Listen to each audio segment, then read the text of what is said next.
I am joined by the U.S. Secretary of Agriculture, Sonny Perdue. Thank you so much, Mr. Perdue, for taking the time to chat with us. Good morning. We're glad to have you here in town.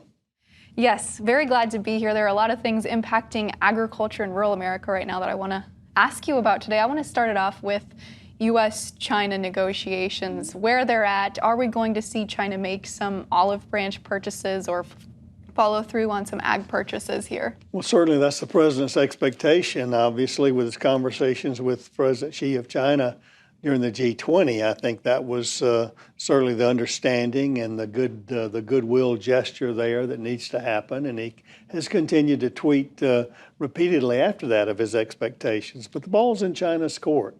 And I think they're having a tug of war match within China over what they want to be and how they want to proceed in that way. We were making great progress earlier this year, as you may know, with negotiations, and I think we were very, very close to a really good deal, but apparently the hardliners got the ear of President Xi in China, and they backed away from that, and we've got to restart, and I think that's a great place to start from.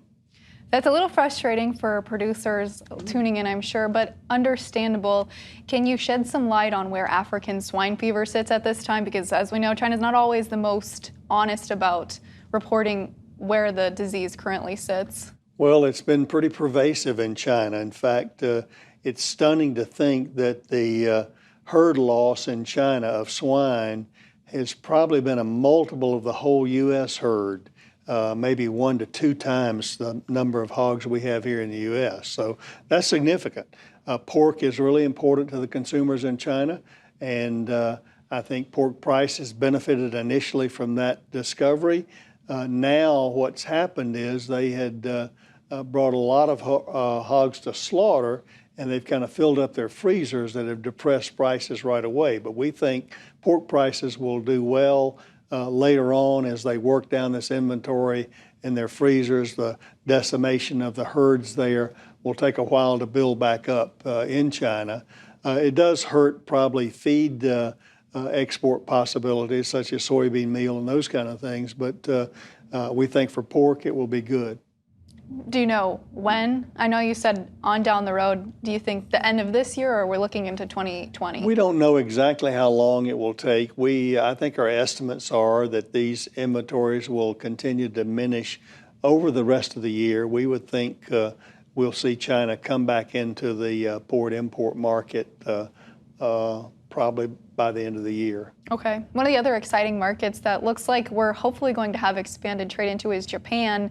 Explain to me or share with me, what would a ag-specific agreement look like with Japan? Well, that's a great question. Obviously, you remember the TPP, that the president felt like this multilateral trade discussion was not necessarily in the U.S. best interest.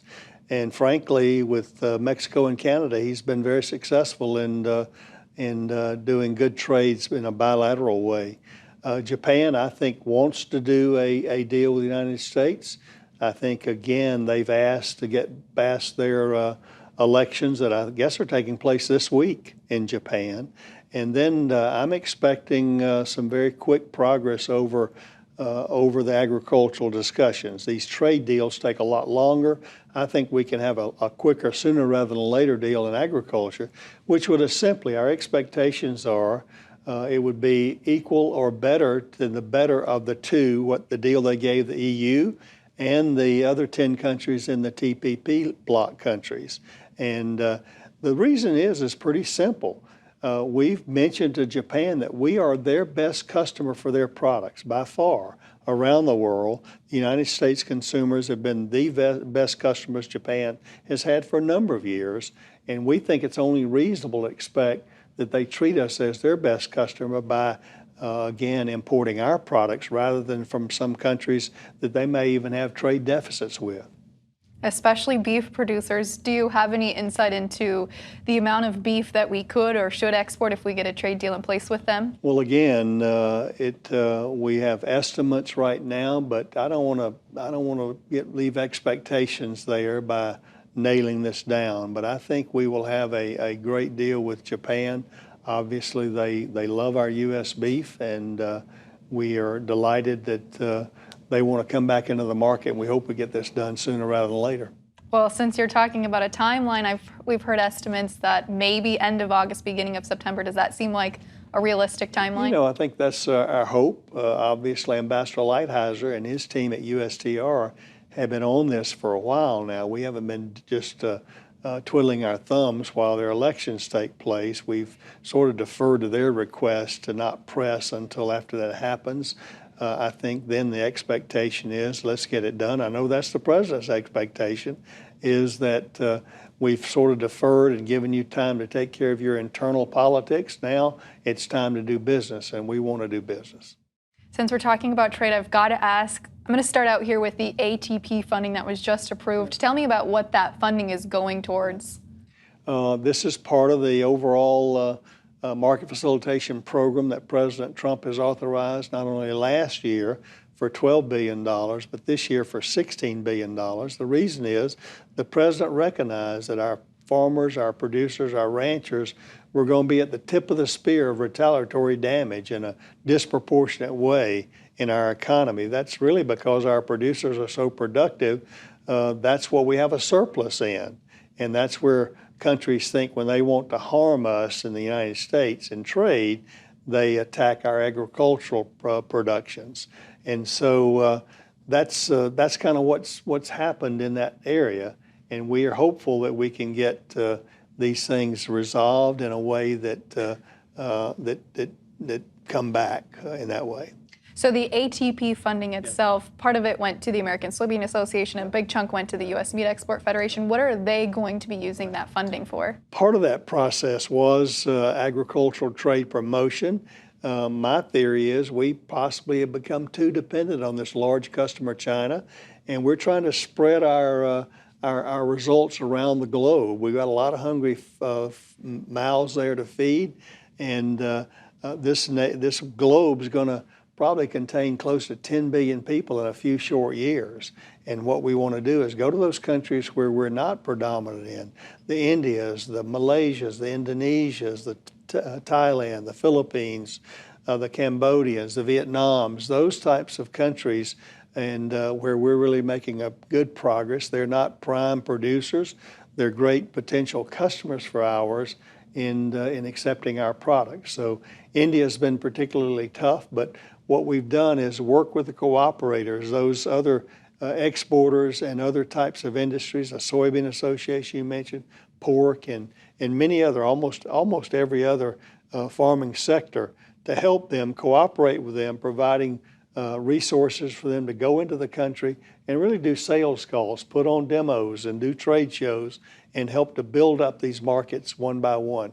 You mentioned quite a few markets you hope to expand into there. Are there any top priorities here with this administration over the next 2 years that you're focusing on for agriculture? Yes, Undersecretary Ted McKinney's on the road all the time knocking on doors. We've been, again, dealing with our regular customers. You can't forget those, certainly the Japans and the Koreas and our customers in the European Union. But the others that I just mentioned, obviously in Southeast Asia, and Africa is a big potential as well. Many nations in Africa, that's where the real population growth is going to take place, I think, along with India. We'd love to see the Indian markets open up. They've been more protectionist, frankly, than we would like, but we think we'd love to do agricultural trade there for things that they don't grow. Where is the agreement sitting with the European Union? As we know, they've said they don't want to include agriculture as part of the deal. We're kind of at a stalemate, actually. It's been very frustrating, frankly, from the EU has taken a very protectionist attitude. They want to sell their automobiles and their vehicles into the U.S. market, but they don't want to take our ag products, which we can do more efficiently and effectively. And it's essentially a protectionist attitude there because they know that our U.S. producers are efficient and very productive, and if they were given access to those markets carte blanche, then it may harm their producers, and that's what we see happening. So it's very frustrating at that point in time. The president insisted we will not do a deal with the European Union without agricultural concerns, and they've kind of locked down and said they won't do one with. So I think we've got to break that stalemate. Okay, I've got to ask Mr. Secretary about the MFP payments. We've heard rumors that maybe they're coming out this week, maybe they're coming out next week. Can you shed any light on that? I've heard those rumors as well. Did you start them? No, somebody around here may have, though. We're still working on the final tune of those programs, and we've had several hours of meetings actually about how to do that as equitably as possible, as fairly as possible. So it's much sooner than it had been. I don't know that we want to stick to a certain date, but it's going to be very quickly there for the details. Obviously, we have to get these kind of rules and regulations through the Office of Management and Budget. So that's some of the consideration that we have. Once it's approved, then we'll be releasing those programs and all the attributes of the market facilitation program, so our producers will know. You remember that we purposely did not talk about a lot of details because we did not want to interfere with planting intentions that farmers had. It's been a tough spring all across the United States, and now with the heat, obviously farmers are facing a lot of challenges this year. Late planting, young crops, and now intense heat. Well, I've got to ask, why did you release it at all during planting and not wait until after the planting season was over for producers?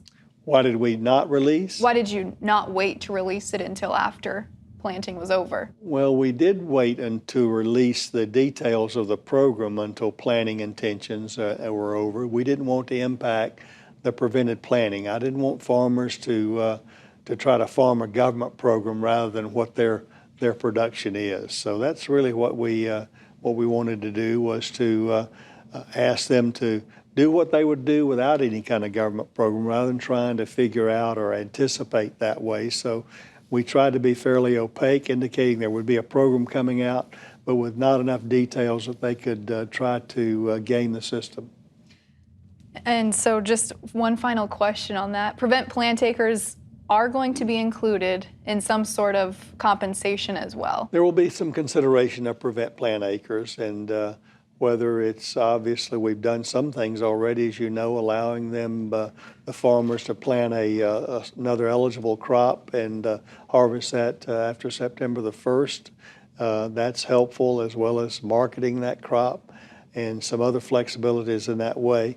There will also be some other considerations that came as part of the disaster supplement to help to probably plus up the percentages of prevent plant that farmers expect that way.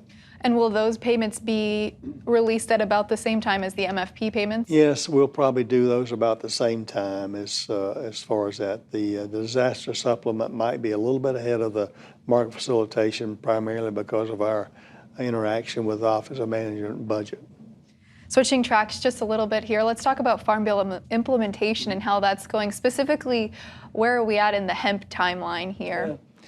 Well, the hemp has gotten a lot of interest there, and it's surprising how much interest it has nationwide. But farmers are always, when you're in a time of economic stress, everyone wants that magic crop that saves them. I'm not sure hemp is that, but nonetheless, it's an interrelationship between states and the USDA, the way the Farm Bill did.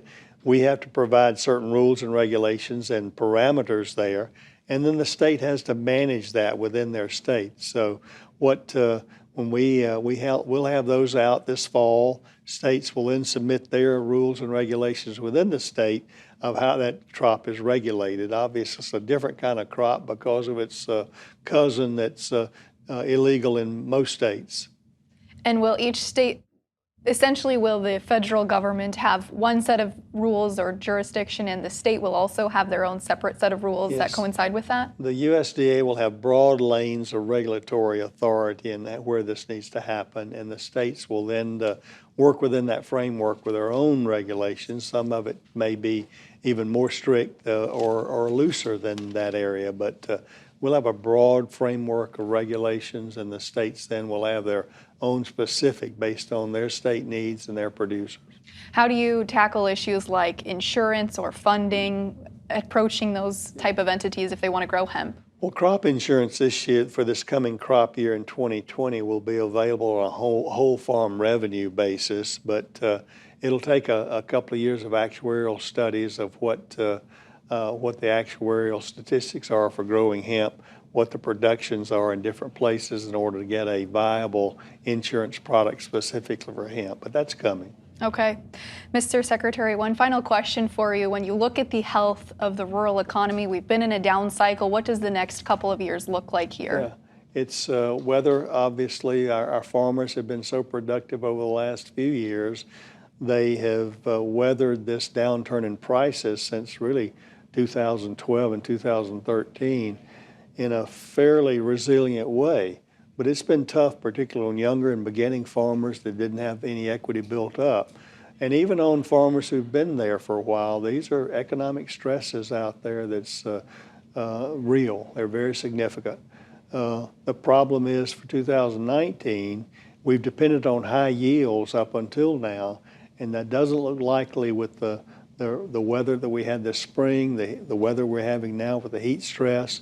We've already taken off about 10 bushels per acre on our estimate of yield going forward, but that's the margin that people were using to either break even or have a little bit of profit in that way. So it's going to be a tough year, but the thing about it is farmers are tough, and they've had tough years before. There's a lot of economic stress. It creates emotional stress, family stress, and community stress, actually, in that way, because many of our smaller communities depend on the ag economy. Farmers are great for the whole economy. If they make a good crop, they're going to bring it to town and spread it around, whether it's equipment or input costs or all those kind of things, the bills that they're paying. So they're great for the economy. They're going to roll it over if they have it. Now, the sad part is these communities suffer when farmers don't have it, and that's the environment we're in right now. So I'm hopeful that there's a mantra in farming that says the cure for low prices are low prices, and the cure for high prices are high prices. We've had our low prices. I'm ready for the cure. Thank you so much.